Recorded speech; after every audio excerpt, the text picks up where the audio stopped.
our next topic is the modulus and complex conjugate of a complex number. Okay, तो first of all हम वहीं से start करते हैं जैसे हमेशा करते हैं. z is equals to a plus i b. z is equals to a plus i b which is a complex number. Okay, तो उसका मॉड्यूलस क्या हो जाएगा इसका. ओके, तो मॉड्यूलस ऑफ z जो है उसकी जो हमारे पास नोटेशन है वो तो सेम वही है जैसे हम मॉड्यूलस की लेते हैं. So this is modulus of z. Okay, उसकी डेफिनेशन है that is modulus of z is equals to square root of a square plus b square. That is square root of real part of z square plus imaginary part of z square. ये है हमारा modulus of z. Okay, तो हम इसको लिख सकते हैं modulus of z is equals to modulus of z which is equals to square root of real part of z whole square plus imaginary part of z whole square. okay, ये हो गया हमारा modulus of z. तो जैसे कि हमारे पास suppose एक है z is equals to 2 plus 3i, तो इसका मॉड्यूलस ऑफ z क्या हो जाएगा. Yes, square root of 2 square plus 3 square which is square root of 4 plus 9 and it is square root of 13. okay, तो अगर मेरे पास है z is equals to 2 minus 3i, तो मॉड्यूलस ऑफ z क्या हो जाएगा square root of 2 square plus minus 3 square which is square root of 2 square is 4 plus minus 3 square is plus 9 which is equals to square root of 13. Okay, so we can see that z equals to 2 plus 3i है, तो उसका जो modulus है वो हमें मिल रहा है square root of 13. Similarly मेरे पास अगर z equals to 2 minus 3i है तो उसका भी मॉड्यूलस है मेरे पास स्क्वायर रूट ऑफ 13. ओके, अब नेक्स्ट थिंग है, तो मॉड्यूलस में तो आप लोगों को पता चल ही गया, इसमें कुछ बड़ी बात है नहीं. Okay, next one is complex conjugate. Complex conjugate क्या होता है. ओके, तो कॉम्प्लेक्स कॉन्जुगेट क्या होता है, उसके अंदर हमें जो हमारा नंबर है उसका कॉन्जुगेट फाइंड करना है. ओके, तो कॉन्जुगेट उसको हम क्या बोलेंगे, conjugate of z. Conjugate of z अगर हम फाइंड कर रहे हैं तो उसको हम नोटेशन करेंगे ऐसे z बार से. z के ऊपर ऐसी लाइन करनी है, खींचनी है, तो which is our z bar. तो if z equals to a plus i b है जो हम हमेशा ही लेते हैं. ओके, तो z बार जो है वो क्या हो जाएगा a माइनस आई बी. मतलब कि हमारा जो इमेजिनरी पार्ट ऑफ z है उसकी साइन चेंज हो जाएगी. अगर z है a माइनस आई बी तो z बार हमारा हो जाएगा a प्लस आई बी. ठीक है, मतलब कि हमारा जो भी इमेजिनरी पार्ट है सिर्फ और सिर्फ उसकी साइन चेंज हो जाएगी. सपोज मेरे पास z है minus a plus i b, तो इसका z बार क्या होगा minus a minus i b. यहाँ पे जो माइनस है उसको कुछ चेंज नहीं करना है, जो रियल पार्ट है वो एज इट इज रखना है. राइट, अगर मेरे पास है z is equals to minus a minus i b, तो z बार क्या हो जाएगा minus a plus i b. Right, मतलब ये z बार है, कॉन्जुगेट है, ये नेगेटिव ऑफ z या नेगेशन ऑफ z नहीं है. ओके, तो हमें यहाँ पे सिर्फ और सिर्फ इमेजिनरी पार्ट जो है उसकी साइन में चेंज लाना है, ना कि पूरे z के साइन में. ओके, यहाँ पे हम देख सकते हैं कि z है 2 प्लस 3i, सिमिलरली z है 2 माइनस 3i, तो ये z का ये z बार हो गया which is our conjugate. Okay, तो ये कॉम्प्लेक्स कॉन्जुगेट है. तो एक और चीज़ हमें पता चल गई कि कॉम्प्लेक्स कॉन्जुगेट अगर होते हैं तो दोनों का जो मॉड्यूलस होता है वो दोनों सेम होता है.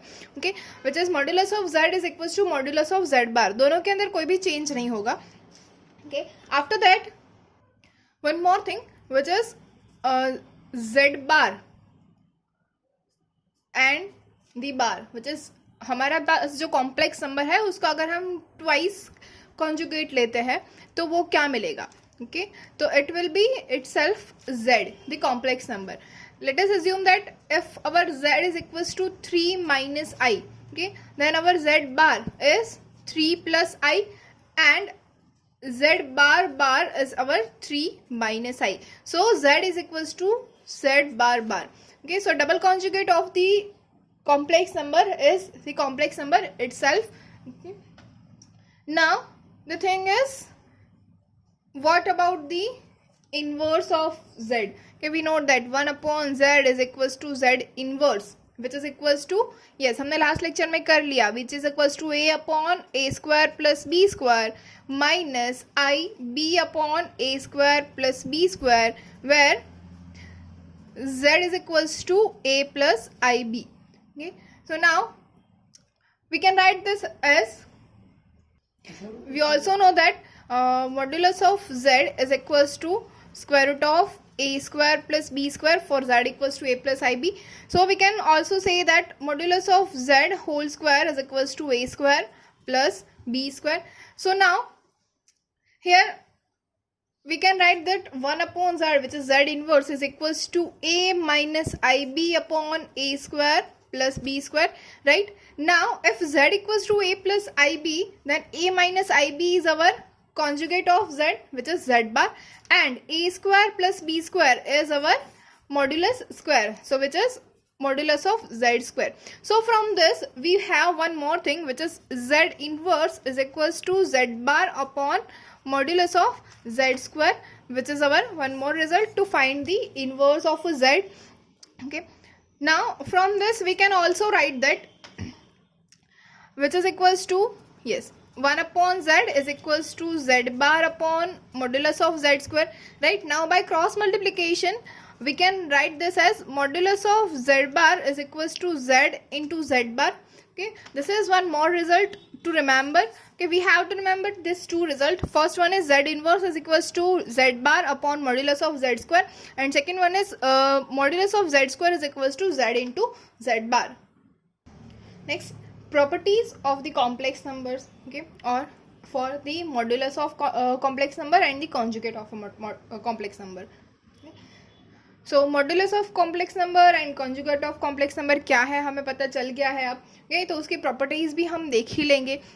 तो फर्स्ट प्रॉपर्टी क्या होगी हमारे पास? First property is modulus of z1 into z2 is equal to modulus of z1 into modulus of z2. मतलब हमें क्या करना है, अगर z1 इंटू z2 दो हमारे पास है, which is z1 equals to suppose a1 plus ib1 and z2 is equals to a2 plus ib2, then if we multiply z1 and z2 first and after that take the modulus of this, or else take both the modulus first and after that we multiply it, then we have the same result, which is modulus of z1 and z2 is equals to modulus of z1 into modulus of z2, both are same.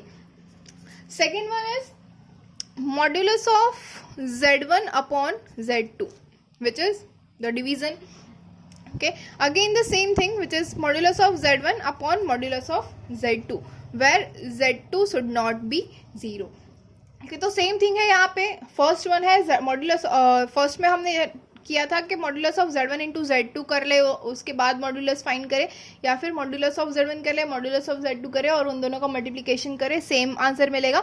Same thing यहाँ पे भी, अगर z1 का z2 से divide कर ले और फिर उसका मॉड्यूलस ले, या फिर z1 का मॉड्यूलस ले ले, z2 का मॉड्यूलस ले ले और फिर उसको डिवाइड करे, तो दोनों का आंसर जो है वो सेम होगा. So it is your conveniences आपको क्या करना है. लेकिन यहाँ पे एक प्रोवाइडेड है कि z2 0 नहीं होना चाहिए. ओके, क्यों नहीं होना चाहिए? अगर z2 0 होगा तो मॉड्यूलस ऑफ z2 क्या हो जाएगा? 0 हो जाएगा, और ये अगर 0 हो जाएगा तो ये हमें मिल जाएगा इन्फिनिटी, और ये जो है वो अनडिफाइंड है. अनडिफाइंड है तो उसका आंसर हमें नहीं मिल सकता, तो z2 must not be 0. Okay, after that if we have z1 into z2 multiplication, उसका हम कॉन्जुगेट लेते हैं, which is z1 into z2 bar, which is equals to z1 bar into z2 bar. तो same thing as this, which is पहले हमें z1 और z2 को multiply करना है, उसके बाद उसका कॉन्जुगेट लेना है, या फिर z1 का कॉन्जुगेट लेना है, z2 का कॉन्जुगेट लेना है और उसको मल्टीप्लाई करना है. तो दोनों ही हमारे पास जो आंसर है वो सेम होंगे. Fourth one is z1 plus और minus z2 whole bar is equals to z1 bar plus और माइनस z2 बार. तो सेम थिंग एडिशन और सब्सट्रैक्शन में भी अप्लाई होता है. अगर z1 और z2 जो है उन दोनों के बीच में एडिशन या सब्सट्रैक्शन होता है और उसके बाद हम उसका कॉन्जुगेट लेते हैं, या फिर उन दोनों के कॉन्जुगेट का एडिशन या सब्सट्रैक्शन करते हैं, तो दोनों के अंदर हमें जो आंसर मिलता है वो सेम ही होता है. Okay, next one is fifth, which is z1 bar upon z2 bar is equals to z1 upon z2 whole bar. यहाँ पे भी सेम थिंग है, अगर हम दोनों का अलग से कॉन्जुगेट लेके फिर उसको डिवाइड करते हैं, या फिर दोनों को डिवाइड करने के बाद कॉन्जुगेट लेते हैं, हमें आंसर सेम मिलेगा. लेकिन यहाँ पे भी एक है condition which is z2 must not be 0, यहाँ पे भी z2 0 नहीं होना चाहिए, द सेम कंडीशन, क्योंकि अगर z2 0 हो गया तो हमें फिर से ये जो वैल्यू है वो अनडिफाइंड मिल जाएगी, जैसे कि हमारे पास सेकेंड में हो रहा था। तो ये सारी प्रॉपर्टीज है for the complex conjugates and complex modulus. Okay, तो आपको ये भी ध्यान में रखनी है जब भी आप एग्जांपल्स कर रहे हो, जैसे हम लॉग की प्रॉपर्टीज का यूज करते हैं वैसे ये भी इसकी भी प्रॉपर्टीज का हम यूज करेंगे। Now the question is find the multiplicative inverse of 2 + 7i। Here we have given that z is equals to 2 + 7i, right. अब हमें मल्टीप्लिकेटिव इन्वर्स फाइंड करना है, that means 1/z which is equals to z inverse find करना है। तो z inverse हम दो तरीके से फाइंड कर सकते हैं, एक जो हमने लास्ट लेक्चर में किया था और एक जो हमने इसी लेक्चर में किया है। तो हम दोनों तरीके से फाइंड करेंगे। इस लेक्चर में हमने क्या फाइंड किया, z inverse is equals to modulus of z bar upon modulus of z square. Okay, तो इससे हम देखते हैं z बार क्या होगा, 2 + 7i का 2 - 7i divided by z square, modulus of z square which is 2 square plus 7 square which is equals to 2 - 7i upon 4 + 49 which is equals to 2/53 - 7/53i। ये हो गया हमारा मल्टीप्लिकेटिव इनवर्स ऑफ 2 + 7i। अब हमें देखना है यहाँ पे कि हमारी जो लास्ट लेक्चर वाली मेथड है उससे क्या होता है।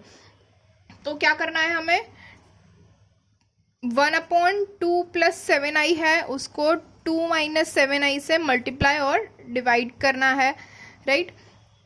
तो हमें क्या मिल जाएगा, 2 - 7i डिवाइडेड बाई ये 2 square minus 7i square which is equals to 2 - 7i upon 2 square is 4 minus 7 square is 49 and I square is -1 which is equals to, so we have the minus plus, so we have 2/53 which is 49 + 4 minus 7/53i।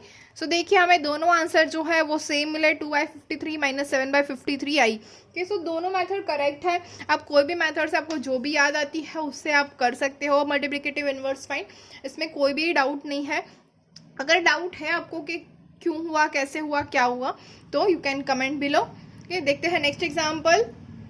Express the following in the form of a + ib, कि हमें express करने हैं सारे examples. अब देखते हैं first क्या है, first one is 5 + √2i divided by 1 - √2i। इसको हमें a + ib a - ib में कन्वर्ट करना है, कि a + ib या फिर a - ib जो भी हो। तो इसको हम क्या कर सकते हैं, तो इसको हम 1 + √2i से मल्टीप्लाई और डिवाइड कर देंगे, राइट। जो डिनोमिनेटर है उसके कॉन्जुगेट से हम मल्टीप्लाई और डिवाइड करते हैं, ये हमें पता है, पहले भी हमने किया हुआ है। तो इसके इक्वल्स टू क्या मिलेगा, देखिए 5 + √2 × i, सॉरी यहाँ पे ब्रैकेट गलती से हो गया, डिवाइडेड बाय ये ब्रैकेट नहीं है, इंटू 1 + √2i। अब डिवाइडेड बाय क्या हो जाएगा, 1 - √2i इंटू 1 + √2i। तो a - b, a + b क्या होता है, a² - b²। तो 1 - √2 into √2 is 2 and i² is -1, so we have 1 + 2.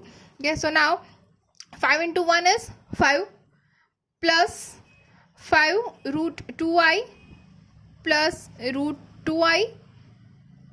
Now √2 into √2 is 2 and i² is -1, so we have the -2. so writing here -2 समझ में आ रहा है ना आपको, मैं डायरेक्ट लिख रही हूँ, फिर भी यहाँ पे लिख रही हूँ कि √2i into √2i is equals to 2i² which is equals to -2. Okay, यहाँ पे मैंने लिख दिया है रीजन, तो आप समझ लीजिएगा क्या हो रहा है। डिवाइडेड बाय क्या है, 3। तो अब सेम थिंग हम अप्लाई करेंगे, क्या कि जो रियल पार्ट है वो एक साइड आ जाएगा और इमेजिनरी पार्ट है वो एक साइड चला जाएगा। तो हमारा रियल पार्ट क्या है, 5 - 2 विच इज 3 प्लस ये क्या है 5 √2 प्लस √2 विच इज 6 √2i। समझ में आ रहा है ना, 5 + 1 6 डिवाइडेड बाय 3। अब इसको हम 3 दोनों को अलग से दे देंगे तो क्या मिलेगा हमें, 3/3 is 1 plus 6√2/3 which is 2√2i। तो हमारा a plus i b form आ गया 1 प्लस 2√2i। ओके, होपफुली आपको समझ में आ रहा है। सेकेंड एग्जाम्पल हम देखते हैं विच इज i⁻⁻35 कि i⁻⁻35 इसको हमें a प्लस आई बी के फॉर्म में कन्वर्ट करना है। तो इसको क्या करेंगे, इसको आप कर सकते हो i की जो पावर है उसको मल्टीप्लाई करते जाओ, या फिर हमें पता है एक i⁻4k+1, 4k+2, 4k+3, 4k+4 यानी i⁻4k, ये चार हमें वैल्यू पता है। तो इसको हम इसमें भी कन्वर्ट कर सकते हैं। तो इसको हम लिख सकते हैं i⁻36+1 हो गया -35, राइट। देखिए i⁻36+1, अब मैंने -36 क्यों लिया, क्योंकि वो डिविजिबल बाय 4 है, राइट, वो 4 का डिवाइजर है, राइट। तो विच इज इक्वल्स टू क्या मिलेगा, अब मैं क्या लिख सकती हूँ इसको 9 × 4 आगे -+1 हो गया, राइट। तो इसको अब हम लिखेंगे i⁻4 × -9+1, तो ये हो गया i⁻4k+1 and we know that i⁻4k+1 is i because i⁻4k+1 is equals to i। तो इसका आंसर क्या आ गया जी, नहीं i नहीं, इसका आंसर है i⁻35 is equals to 0 + i है, क्योंकि हमें a प्लस आई बी के फॉर्म में लिखना है। तो इसका आंसर क्या हो जाएगा 0 + i, not only i। Next question is 5i × -3/5i।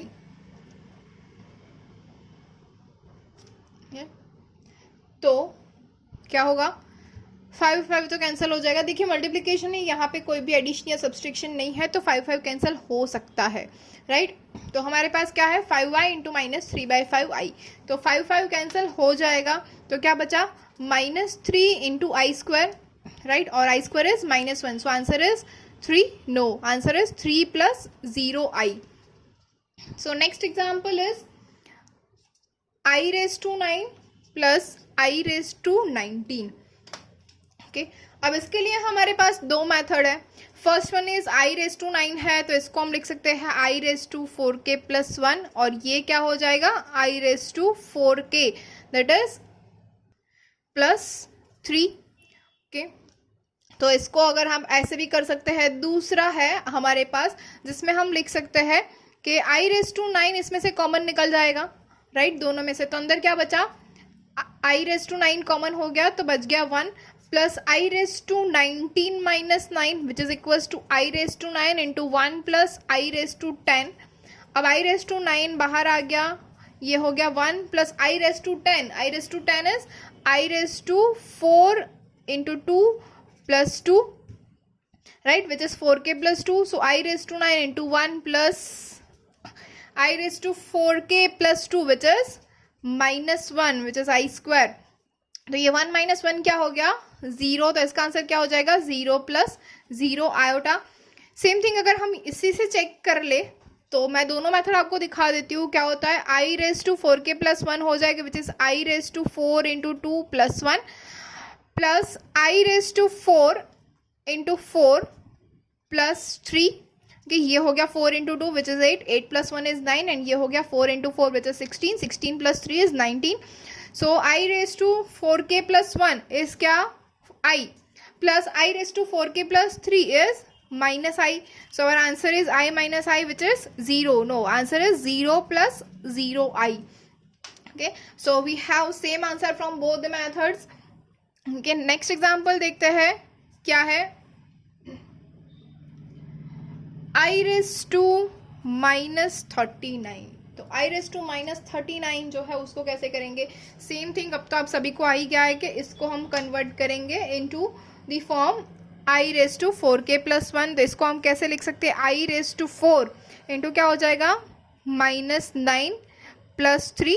So 9 × 4 is 36 and -1 which is -36। Sorry, my mistake, यहाँ पे क्या हो जाएगा, हमें -33 नहीं लाना है। The question is i⁻39। तो हो जाएगा i⁻4 × -10 which is I raised to minus 40 plus 1, which is I raised to minus 40 plus 1, which is I raised to minus 39, and I raised to 4k plus 1 is equals to I. So our answer is I. यहाँ पे आप mention करना मत भूलिएगा, that is I raised to 4k plus 1 is equals to I. यहाँ पे भी हमें मेंशन करना था I raised to 4k plus 1 is I and I raised to 4k plus 3 is minus I. Same thing यहाँ पे भी हमें करना था I raised to 4k plus 2 is minus 1. ये सब आप मेंशन कर लीजिएगा, मेरी वेट मत कीजिए. Okay, I raised to 4k plus 2 is equals to minus 1. Okay, मैं लिख देती हूँ. यहाँ पे भी आएगा I raised to 4k plus 1 is equals to I and I raised to 4k plus 3 is equals to minus I. कि ये मैंने लिख दिया बिकॉज ऑफ करके. तो आपको भी ये सब मेंशन करना है जब जब आप एग्जाम्पल कर रहे हो. ओके, अगर आप नहीं करते हो मेंशन तो यहाँ पे आपकी मिस्टेक होगी. फिर आप ऐसा नहीं बोल सकते, you have no right to say that कि मेरे मार्क्स कट गए, मैंने तो सच लिखा था फिर भी मेरे मार्क्स नहीं. आपने सही लिखा ये सारा, लेकिन क्यों लिखा इसका भी आंसर होना चाहिए. कि तो ये किसके ऊपर से आप लिख रहे हो ये भी होना चाहिए ना. विदाउट स्टेप आप कैसे आंसर लिख सकते हो. तो ये भी एक स्टेप है, तो इसको भी आपको लिखना है कि ये आ रहा है. राइट, इसके ऊपर से डायरेक्ट ये लिख दो तो किसको पता चलेगा कि ये क्यों आई आया. ओके, उसके लिए आपको ये दिखाना पड़ेगा कि ये आई क्यों आ रहा है. We have this thing. Okay, तो अब देखते हैं next example. 3 into 7 plus I7 plus I into 7 plus I7. इसको भी हमें A plus IB में कन्वर्ट करना है. कैसे करेंगे? The easy thing. ओके, हम इसको डायरेक्ट देखें. एक तो आप 7 plus I7 कॉमन निकाल लो, उसके बाद 3 plus I कर दो और उन दोनों का मल्टीप्लाई कर दो, या फिर डायरेक्ट ही हम मल्टीप्लाई कर सकते हैं. 3 into 7 which is 21 plus 3 into 7 is 21I plus 7I. Now 7 into I square which is minus 7. तो 21 minus 7 क्या हो गया? 14 plus 21 plus 7 is 28 plus 28I.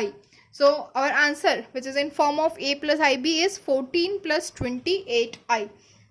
Okay, hopefully आप लोगों को समझ में आ रहा है. अगर कोई भी डाउट है तो you can comment below. Okay, thank you.